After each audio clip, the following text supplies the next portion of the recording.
We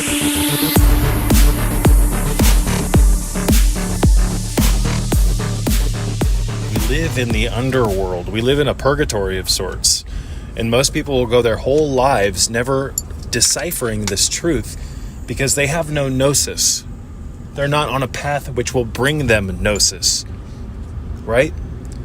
And this is one of the reasons why I always talk about gnosis and striving for gnosis.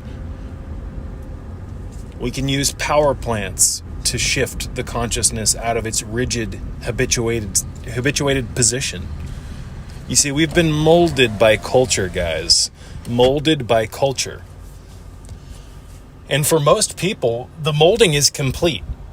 They don't even realize that they've been molded, that they've been re-engineered by this crazy world. And we are living in a sinful world, guys. And we are a species that is supposed to, at least, have a symbiotic relationship with our environment.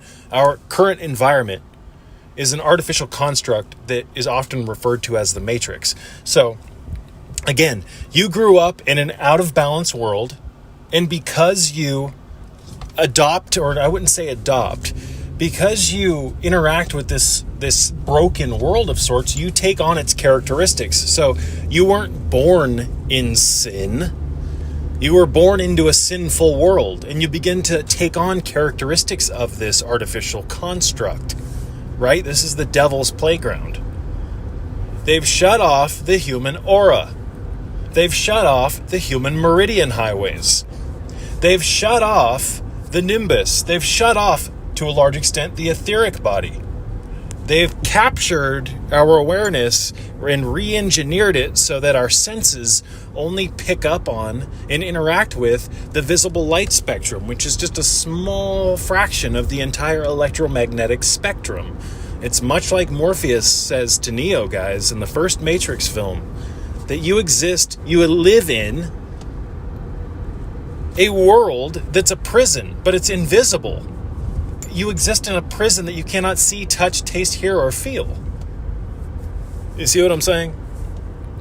And you've lived in hell, the underworld, for so long, the Matrix, that you've been so re-engineered by it that you think that this current state of consciousness that you have every day is the sum total of what it means to be a human, when in fact, you're designed to be essentially an antenna for cosmic wavelengths. You are a demigod, part angel, part animal. And Kundalini, when it's ignited and lit and allowed to remain kindled, will connect you to the monad, to the pleroma, while in third density through Christ. Christ being the risen Kundalini. You see, they've done a number on us, and no one seems to understand it. Sure, there's a small fraction of the populace that does, but for the most part, you guys, we are just a bunch of idiots with these overinflated egos. And most people have a grandiose or a massively overly inflated sense of self-importance. And you want to work on getting rid of self-importance. And to learn more about what that is, because it's much deeper than what it sounds like, just drop my self-importance. No, it's much deeper than that. To learn more about that, you should be reading the Carlos Castaneda, the books, which are a beautiful manual on how to live in a non-ordinary fashion in this strange, absolutely insane world. The Teachings of Don Juan are worth their weight in gold. And I've been suggesting that people read through these books for years, and I don't think most of my viewers have even picked up the first book. Those books are far more than just fun stories to read. They're an instruction manual on how to shift the assemblage point. Don Juan will teach you how to undo the world, how to redefine everything, how to change your beliefs. Don Juan will teach you the keys to the gates of dreaming. Those books, the lessons contained therein, are 100% valid and applicable to your daily life. I know because I live it daily. I know that The Art of Dreaming, which is one of Carlos's greatest books, I know that the lessons that Don Juan taught Carlos in that book are 100% real. And again, applicable to your life. How do I know? Because I've experienced the gates of dreaming. I know what it's like to become fully lucid in my dreams. You've got to start putting in the work. Otherwise, guys, it'll get to the point where, you're 40, 50, 60 years old and you've got less time ahead of you than you do behind you. I hope that makes sense. That kind of came out wrong. I think you catch my drift.